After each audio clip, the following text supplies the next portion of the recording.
तो क्या भारतीय जनता पार्टी का एक और विकेट गिरने वाला है? ऐसा क्यों कहा जा रहा है कि इसके पीछे विपक्ष से ज्यादा बीजेपी के भीतर चल रही खींचतान जिम्मेदार है? और सवाल तो ये भी है कि आखिर वो कौन से केंद्रीय नेता हैं जिन पर इस पूरी पटकथा को लिखने का आरोप लगाया जा रहा है, और ऐसी कौन सी परिस्थितियां बन गई कि एक खेमा फिर बैकफुट पर नजर आ रहा है?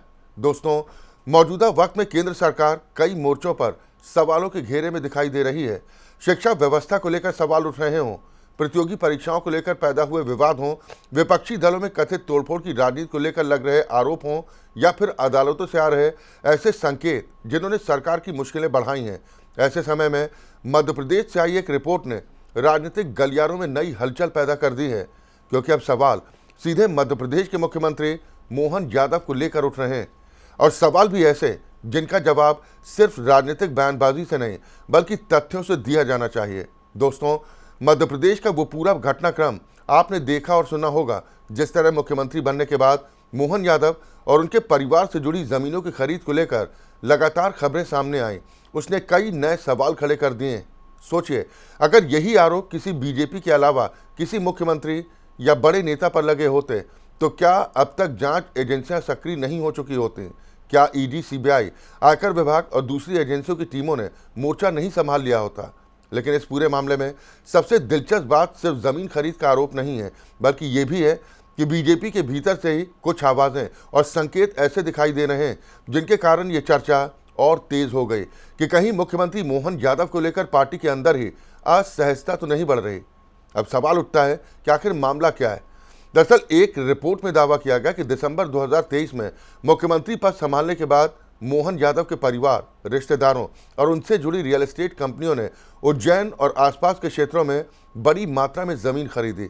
रिपोर्ट के मुताबिक कुल 137 भूखंड खरीदे गए, जिनका कुल क्षेत्रफल लगभग 168 एकड़ बताया गया, और इनकी घोषित कीमत करीब 45 करोड़ रुपए बताई गई।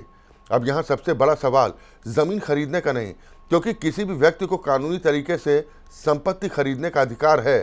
सवाल यह है कि आखिर ये जमीनें किन इलाकों में खरीदी गईं। रिपोर्ट में दावा किया गया कि इन जमीनों का बड़ा हिस्सा उन क्षेत्रों में स्थित है जहां भविष्य में सड़क परियोजनाएं, हाईवे विस्तार, बाईपास निर्माण, कॉरिडोर विकास और भूमि उपयोग परिवर्तन जैसी योजनाएं प्रस्तावित हैं। यानी ऐसे इलाके जहां आज खेत दिखाई देते हैं, लेकिन कल वहां बड़ी परियोजनाएं आने के बाद जमीनों की कीमत कई गुना बढ़ सकती है। आप अपने ही इलाके का उदाहरण ले लीजिए।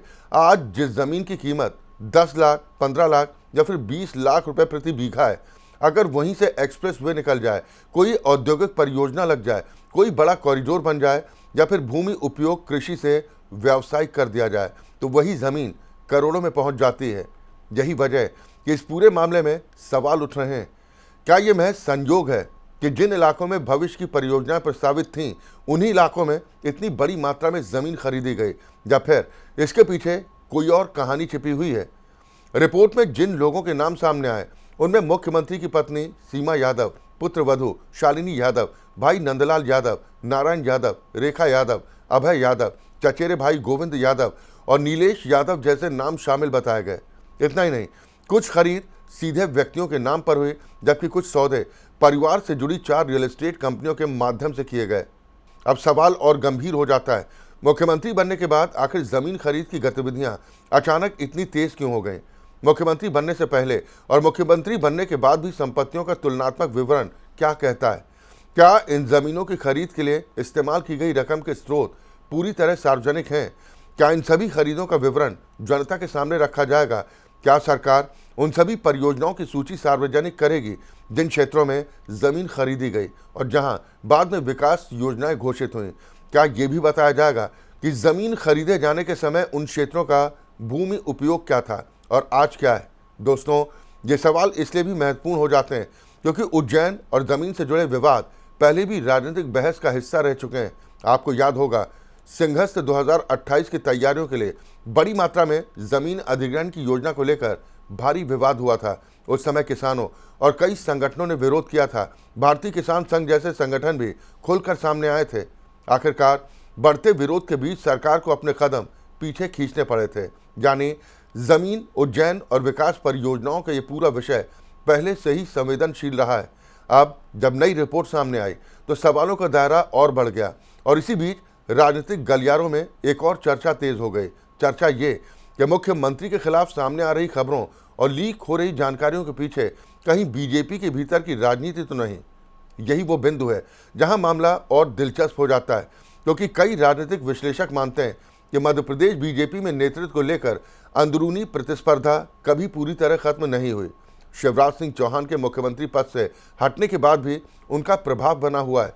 वहीं मोहन यादव को अचानक मुख्यमंत्री बनाए जाने का फैसला भी लंबे समय तक चर्चा का विषय बना रहा। ऐसे में जब मुख्यमंत्री से जुड़े विवाद राष्ट्रीय स्तर पर सुर्खियां बनने लगते हैं तो स्वाभाविक रूप से लोगों की नज़र सिर्फ आरोपों पर नहीं बल्कि उन राजनीतिक समीकरणों पर भी आ जाती है जो पर्दे के पीछे चल रहे होते हैं। हालांकि इन सभी चर्चाओं और आरोपों के बीच सबसे महत्वपूर्ण बात यही है कि आरोप और तथ्य अलग अलग चीज़ें होते हैं, इसलिए ज़रूरत है पारदर्शिता की, ज़रूरत है जवाबों की, ज़रूरत है ये बताने की कि आखिर इन ज़मीनों की खरीद कैसे हुई, किस आधार पर हुई और क्या इन सब के पीछे कोई हितों का टकराव मौजूद था या फिर नहीं। क्योंकि अगर सब कुछ नियमों के अनुसार हुआ है तो सबसे पहले मुख्यमंत्री को सामने आकर पूरे मामले पर विस्तृत स्पष्टीकरण देना चाहिए और अगर कहीं कोई अनियमितता हुई है तो उसकी निष्पक्ष जांच होनी चाहिए, क्योंकि लोकतंत्र में सवाल किसी व्यक्ति से बड़ा नहीं होता, पद से बड़ा नहीं होता और पार्टी से भी बड़ा नहीं होता। अब देखना यह होगा कि आने वाले दिनों में बीजेपी नेतृत्व ऐसे पूरे मामले को सिर्फ राजनीतिक आरोप बताकर आगे बढ़ जाता है या फिर बढ़ते सवालों के बीच कोई ऐसा फैसला लिया जाता है जो मध्य प्रदेश की राजनीति की दिशा बदल सकता है। फिलहाल इतना तय, ये मामला आने वाले दिनों में और बड़ा होने वाला है। इस पूरे घटनाक्रम पर देश भर की नज़रें टिकी हुई हैं। दोस्तों, आप भी अपनी राय कमेंट के माध्यम से रख सकते हैं। फिलहाल इस सेगमेंट में मेरे साथ इतना ही। नमस्कार।